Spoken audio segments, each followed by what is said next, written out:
Hello everyone, welcome to recipes basket. आज हम बच्चों के लिए healthy and tasty banana pancakes बनाएंगे। तो चलिए रेसिपी स्टार्ट करते हैं। पैनकेक्स बनाने के लिए एक बोल में डालें 2 से 3 टीस्पून दही, 2 टेबलस्पून पिसी हुई चीनी और इसे अच्छे से मिक्स कर लें। अब इसमें डालें मैश किए हुए 2 मीडियम साइज के बनाना और इसे अच्छे से मिक्स कर लें। आप इस मिक्सचर को ब्लेंडर जार में भी डाल के ब्लेंड कर सकते हैं ताकि इसका एक स्मूथ बैटर बने। अब हम ब्लेंड किया हुआ मिक्सचर बोल में निकालेंगे और इसमें अब हम डालेंगे आधा कप दूध और गेहूं का आटा और इसका अच्छे से बैटर बना लें। मैंने यहाँ पे बैटर बनाने के लिए करीबन 1 कप दूध का यूज किया है। आप बैटर के हिसाब से दूध कम या ज्यादा डाल सकते हैं। बैटर की कंसिस्टेंसी कुछ इस तरह से रखें और अब इसमें डालें आधा teaspoon vanilla essence. Vanilla essence से पैनकेक्स में बहुत अच्छा फ्लेवर आएगा।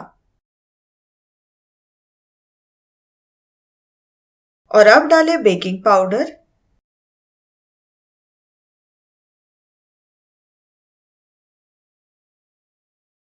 और बेकिंग सोडा और अब इसे अच्छे से मिक्स कर लें। बैटर की कंसिस्टेंसी कुछ ऐसे रखें और अब इस बैटर को 5 मिनट रेस्ट करने रख दें। जब तक बैटर रेस्ट कर रहा है, हम तवे को गैस पर गरम करने के लिए रख देते हैं और तवे को ऑयल से ग्रीस कर लें। अब चलिए पैनकेक्स बना लेते हैं। तो एक स्पून से पैनकेक्स का बैटर तवे पे डालें। आप एक साथ 2 या 3 पैनकेक्स, जितना बड़ा तवा है उस हिसाब से पैनकेक्स बना लें। डिस्क्रिप्शन बॉक्स में मैंने रेसिपी के इंग्रेडिएंट्स दिए हैं, तो वो आप चेक कर सकते हैं। और अब पैनकेक्स को दोनों साइड से मीडियम फ्लेम पे कुक कर ले।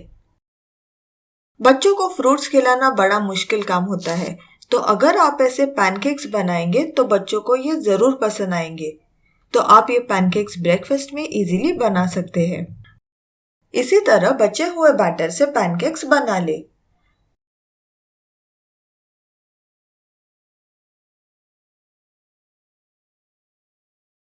पैनकेक्स बनके रेडी है। इसे एक प्लेट में स्टैक कर ले और चाहे तो आप फ्रूट्स के साथ सर्व करें। ऊपर से थोड़ी चॉकलेट सॉस या फिर हनी से ड्रिजल करें। आई होप आपको आज की ये क्विक रेसिपी पसंद आई होगी। वीडियो पसंद आए तो लाइक और शेयर करें और अगर चैनल को सब्सक्राइब नहीं किया हो तो प्लीज सब्सक्राइब करें। मैं मिलती हूँ आपको अगले रेसिपी के साथ। तब तक के लिए बाय बाय।